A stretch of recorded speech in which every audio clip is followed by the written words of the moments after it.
Hello everyone, 86 question से start करना था।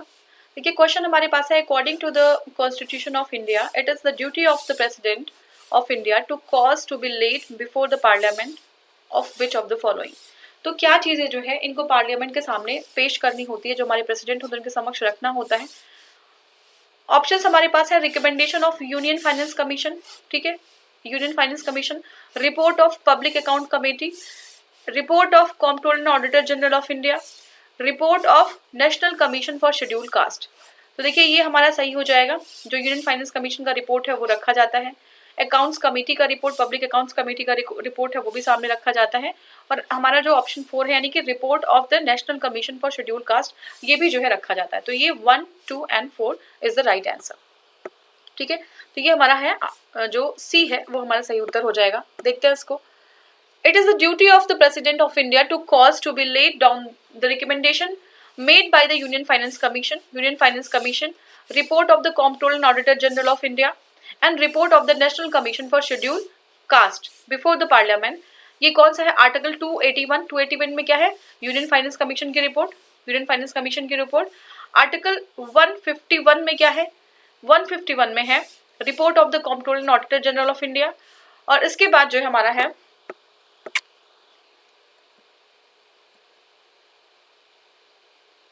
अब देखिए जो नेक्स्ट रिपोर्ट जो रखते हैं वो आपका है आर्टिकल 338 के अंडर। जो नेक्स्ट रिपोर्ट क्या थी? Report of national commission for schedule caste, ठीक है, national commission for schedule caste. ये जो रिपोर्ट है आर्टिकल 338 के अंदर जो ये रखते हैं प्रेसिडेंट किसके सामने? प्रेसिडेंट जो है it is led by the president in front of parliament, ठीक है। तो ये हो गया आपका। अब देखिए पब्लिक अकाउंट्स कमेटी जो है वो कमेटी, ये जो है it is the selected member of the parliament, ठीक है, constituted by the parliament and the chairman of this is appointed by the speaker and Lok Sabha, ठीक है। इसके जो हमारे पब्लिक अकाउंट कमेटी के चेयरमैन होते हैं वो जो है अपॉइंटेड होते हैं किसके द्वारा? By the speaker of Lok Sabha, ठीक है। नेक्स्ट क्वेश्चन है, which one of the following is not the constitutional prerogative of the president of India. कौन सा कॉन्स्टिट्यूशनल प्रोरोगेटिव नहीं है प्रेसिडेंट के इंडिया के अकॉर्डिंग?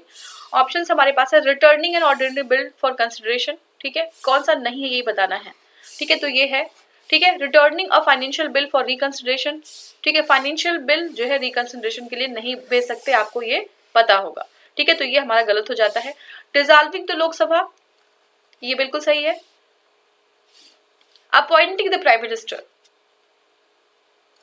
तो ये भी हमारा सही है, प्राइम मिनिस्टर को भी अपॉइंट कर सकते हैं। तो ये सारे जो है ऑप्शन सही है एक्सेप्ट बी, ठीक है। बी जो है फाइनेंशियल बिल को जो है वो रिकंसिडरेशन के लिए रिटर्न नहीं कर सकते।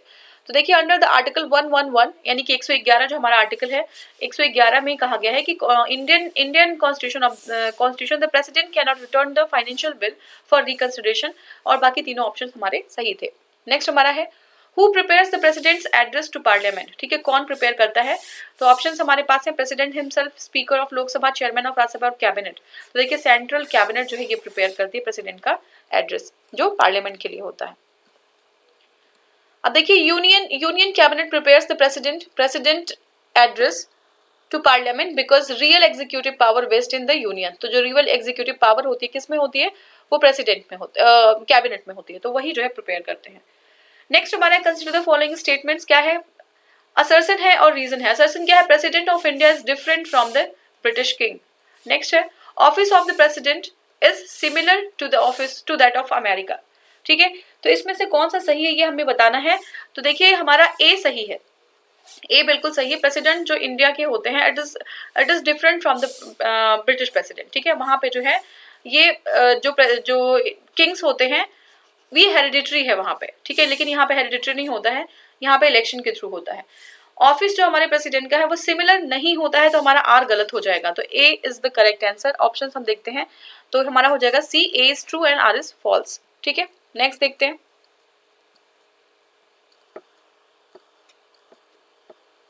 देखिए president of India is indirectly elected whereas the British king is hereditary, ठीक है। तो हमारा इनडायरेक्ट इलेक्शन होता है इंडिया में प्रेसिडेंट का, और ब्रिटिश किंग जो है हेरिडिटरी होते हैं, ठीक है। US president has more power than the Indian president, so they are not similar, ठीक है। तो ये हो जाएगा। नेक्स्ट क्वेश्चन देखते हैं, given below are two statements, दो स्टेटमेंट क्या है, असर्शन और रीजनिंग है। असर्शन क्या है, president is the part of the parliament, yes he is the part of the parliament, Lok Sabha, Rajya Sabha, ठीक है, और प्रेसिडेंट मिलके जो है हमारा पार्लियामेंट बनाते हैं, ठीक है। रीजन क्या है, the bill passed by the two houses of the parliament can not become the law without the assent of the president, ठीक है। अगर प्रेसिडेंट का असेंट नहीं मिलता तो वो जो बिल है वो जो है क्या हो जाएगा, वो एक्ट में कन्वर्ट नहीं हो पाएगा, ठीक है। तो ये सही बात है, ये हमारा आंसर हो जाएगा A. Both A and R are true and R is the correct explanation of A, ठीक है। तो ये हो जाएगा। नेक्स्ट देखते हैं।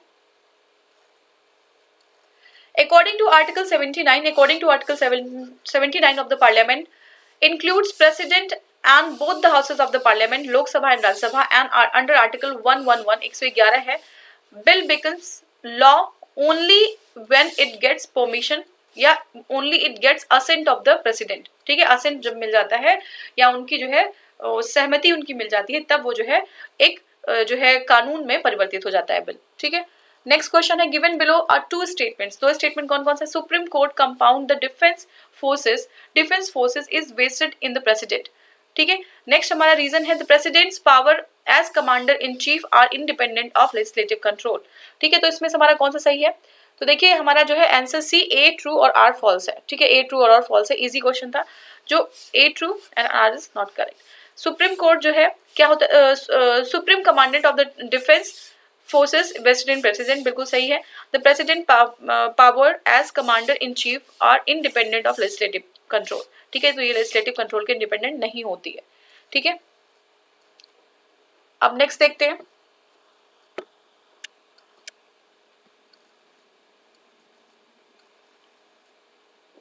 देखिए according to article 53(2) the supreme commandant of the defence forces is vested in the president but exercise thereof shall be regulated by law, ठीक है। तो ये जो है ये हमारा गलत सही हो जाएगा और आर जो है ये फॉल्स हो जाएगा। नेक्स्ट क्वेश्चन है, the first president of independent India held from, ठीक है। कहाँ से ये बिलोंग करते थे, तो ही वाज फ्रॉम बिहार, ठीक है। तो कहाँ से थे, बिहार से थे। देखिए first president of independent India was Rajendra Prasad who held from Bihar.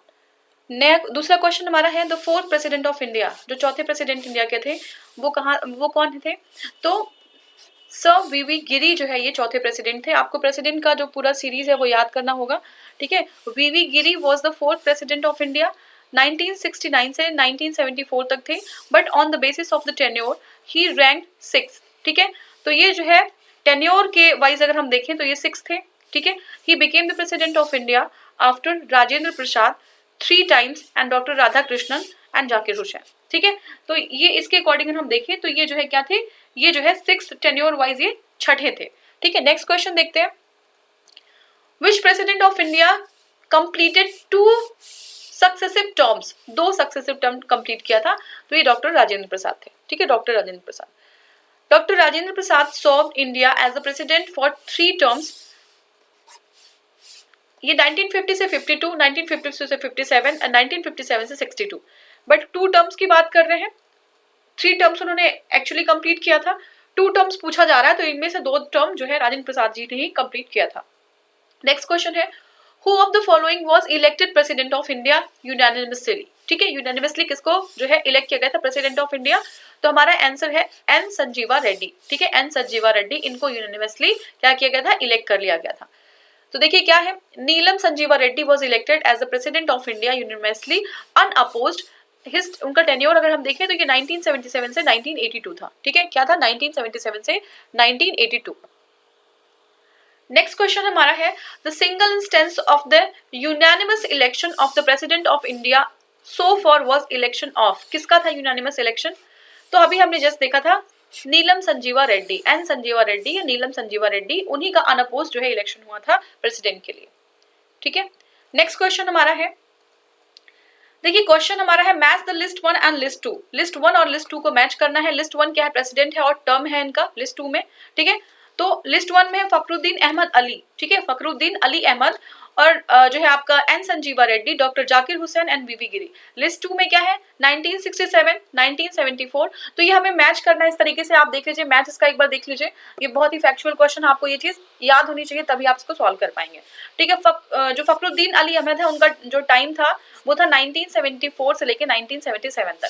Neelam Sanjiva Reddy 1977 to 1982, doctor Zakir Hussain 1967 to 1967 to 1969, V V Giri थे 1969 to 1974।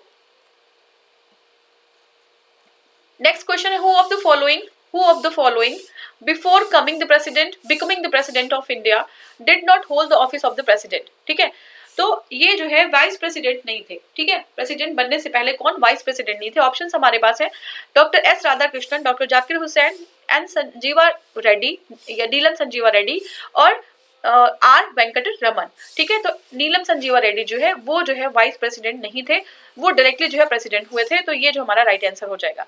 In the given option Neelam Sanjiva Reddy was the president who had not held the office of the vice president before the appointment of the president।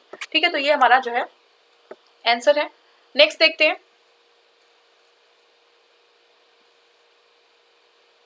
देखिए next हमारा है among the following president of India who is known as the philosopher king और the philosopher ruler. ठीक है, किसको कहते थे, किस प्रेसिडेंट को ये कहा गया है। देखिए डॉक्टर राधा कृष्णन को फिलोसोफर किंग या फिलोसोफर रूलर कहा गया है। ठीक है, सेकेंड प्रेसिडेंट ऑफ इंडिया 1962 से 67 तक इनका टेन्योर था। Doctor Sarvepalli Radhakrishnan is known as the philosopher king और फिलोसोफर रूलर। नेक्स्ट क्वेश्चन हमारा है, who of the following president of India was associated with the trade union movement. ठीक है, with the trade union movement. Options हमारे पास हैं V V Giri, N Sanjiva Reddy, K R Narayanan, Zakir Hussain. ठीक है, तो ट्रेड यूनियन मूवमेंट से जो है एसोसिएटेड थे वीवी गिरी। ठीक है, fourth president of India V V Giri 1967 to 1974 was associated with the trade union movement and he was also the chairman of All India Trade Union Congress for 2 months। ठीक है, all India trade union Congress के president भी थे, किसके लिए, कितने month के लिए, 2 मंथ्स के लिए। ठीक है, कौन थे, वीवी गिरी थे, ट्रेड यूनियन मूवमेंट से वो रिलेटेड थे। नेक्स्ट क्वेश्चन देखते हैं, Which president of India was called the missile man। ठीक है, ये आपको पता है, तो ये जो है डॉक्टर एपीजे अब्दुल कलाम, इनको मिसाइल मैन कहा गया, डॉक्टर एपीजे अब्दुल कलाम। तो देखिए the 11th Indian president doctor APJ Abdul Kalam whose term of office was from 2002 to 2007 was known as the missile man for his work on the development of the ballistic missile and launch vehicle technology। किसके लिए, ballistic missile का development किया था और launch vehicle technology जो है इसका development किसको जाता है, डॉक्टर एपीजे अब्दुल कलाम जी को, इसलिए इनको कहते हैं missile man of India. Next question है, who of the following chief justice of India acted as the president of India also. ठीक है, तो ये चीफ जस्टिस ऑफ इंडिया थे और ये जो है प्रेसिडेंट की तरह भी इन्होंने एक्ट किया। कौन थे ये, तो देखिए हमारा सही आंसर होगा जस्टिस एम हिदायतुल्लाह। ठीक है, justice M Hidayatullah. Next question हमारा है, देखिए former justice of India M Hidayatullah served as the acting president of India from 20 July 1969 to 24 August 1969। ठीक है, अभी हमें क्या करना है, चूज द ऑड वन हमें चूज करना है। राजेंद्र प्रसाद, डॉक्टर राधाकृष्णन, जाकिर हुसैन और जवाहरलाल नेहरू। तो देखिए जवाहरलाल नेहरू ऑड हैं, क्यों, जवाहरलाल नेहरू प्रेसिडेंट नहीं थे, प्राइम मिनिस्टर थे। ठीक है, Pandit Jawaharlal Nehru was the prime minister of India while rest of जो जितने भी नाम हमने देखे वो प्रेसिडेंट थे।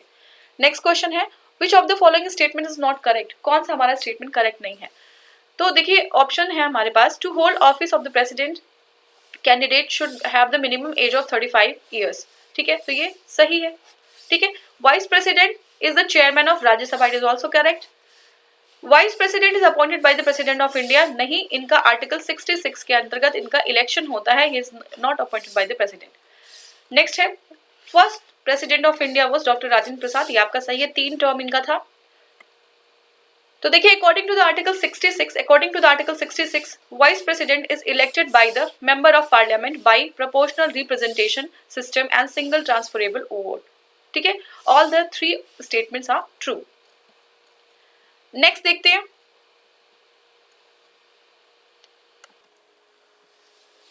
During the term of the office of the litigation can be instituted in any court of law against the president of India. ठीक है, कह रहे हैं उनका उनका टर्म और जो ऑफिस का टर्म है वो चल रहा है, नो लिटिगेशन, कोई भी लिटिगेशन जो है can be instituted in any court of law against the president of India.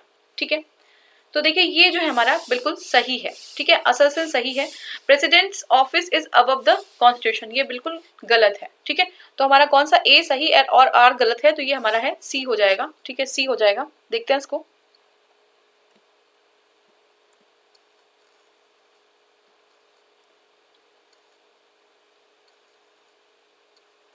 देखिए क्या होता है कि जो ए हमारा है वो सही है, क्योंकि during the term of the office no litigation, कोई भी लिटिगेशन कैन बी इंस्टीट्यूटेड, कोई भी लिटिगेशन हम इंस्टीट्यूट नहीं कर सकते हैं किसी भी कोर्ट ऑफ लॉ में against the president of India, जब तक कि वो उनका टर्म है। ठीक है, तो ये जो है प्रेसिडेंट का, ये तो बिल्कुल सही है। और प्रेसिडेंट का जो ऑफिस होता है वो हमारे कॉन्स्टिट्यूशन के ऊपर थोड़ी ना होता है, तो ये हमारा गलत हो जाएगा।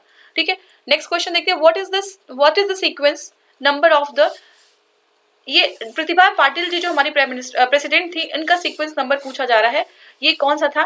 तो देखिए हमारा है ये 12th। ठीक है, 12th था। प्रतिभा देवी सिंह पाटिल 25 जुलाई 2007 टू 25 जुलाई 2012। ठीक है, इनका जो टर्म था, ये जो है आपका, अगर हम देखें तो ये उन्होंने ओथ लिया था और as the 12th president of India. कौन सी थी? 12वीं प्रेसिडेंट थी इंडिया की ऑन 25 जुलाई 2007। She was the first women president of India. ठीक है, तो ये 12वीं थी, याद रखिएगा। तो अभी अभी आपको क्या याद रखना, जो प्रेजेंट टाइम में है आपको आंसर देना है, जो प्रेजेंट टाइम में हमारे जो प्रेसिडेंट हैं, ठीक है, रामनाथ कोविंद जी, उनका कौन सा टर्म है, ये आपको मुझे कमेंट सेक्शन में बताना है, कोविंद जी का कौन सा टर्म है।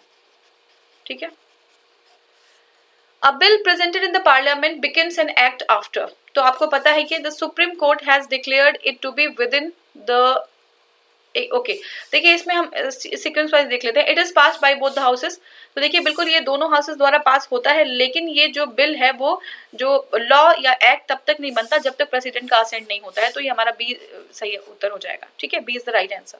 देखते हैं नेक्स्ट।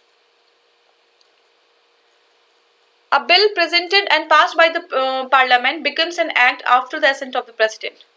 नेक्स्ट है who has the constitutional power to declare a geographical area as a scheduled area। ठीक है, किसके पास ये पावर होती है कि geographical area को शेड्यूल एरिया में जो है वो डिक्लेयर कर सके, तो it is the power of the president.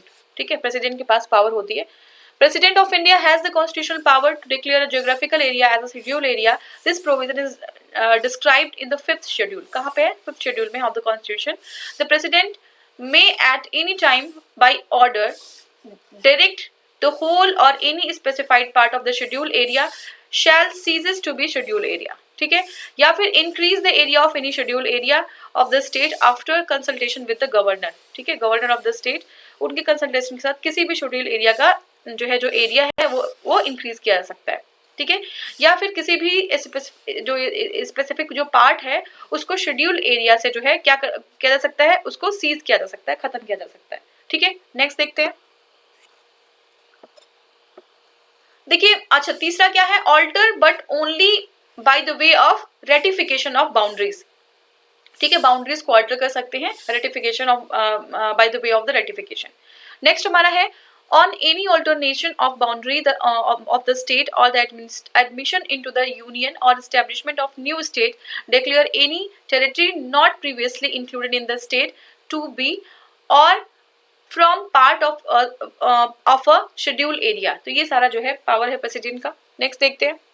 which of the following is the discriminatory power of the president? कौन सा discriminatory power है प्रेसिडेंट का, ये हमें बताना है। तो देखिए ऑप्शंस हमारे पास है, to appoint the prime minister to be the leader of majority party. ठीक है, to appoint the leader of the majority party. ठीक है, ये हमारा सही नहीं है, इनका डिस्क्रिप्शन पे नहीं होता ये। ठीक है, ये गलत हो जाएगा। टू समन द पार्लियामेंट, तो क्या ये पार्लियामेंट को समन कर सकते हैं? टू समन द, ये भी डिस्क्रिप्शन पे नहीं है, कैबिनेट इनको कहती है तब ये करते हैं। ठीक है, नेक्स्ट है to return a bill to the parliament with objections, तो ये बिल्कुल डिस्क्रिशनरी पावर है, ये हो गया। थर्ड हो गया to appoint the members of the council of minister. तो देखिए काउंसिल ऑफ मिनिस्टर को अपॉइंट करना is also not the discretionary power, ये प्रेसिडेंट जिसको कहते हैं उन्हीं को काउंसिल ऑफ मिनिस्टर को अपॉइंट कराना होता है। ठीक है, to assent the bill referred by the governor, assent the bill referred by the governor, तो ये भी नहीं सही है। फिर है टू डिटेन अ बिल, ठीक है, एक बिल को डिटेन करना, ये बिल्कुल सही है, डिटेन कर सकते हैं। To ask the prime minister for such information related to any advice, ठीक है, तो एडवाइस के लिए जो है ये पूछ सकते हैं, ये भी सही है, डिस्क्रिशनरी पावर है। नेक्स्ट है to say the council of minister for the recommendation of on any advice, to say the council of minister for recommendation of any advice, ये भी हमारा जो है क्या है, ये जो है हमारा डिस्क्रिशन है। तो हमारा जो सही उत्तर हो जाएगा इसके हिसाब से, जिसमें सारे इंक्लूड होते हैं, वो है ई, ठीक है, E will be the right answer. तो under the discretionary power of the president, he is entitled to return a bill to the parliament with objections, to detain a bill, ask the prime minister for such information related to any matter, to say the council of minister for recommendation on any advice, ठीक है, ये सारे सही हैं। तो next video में हम next वाला क्वेश्चन स्टार्ट करेंगे। Thank you so much for watching, thank you.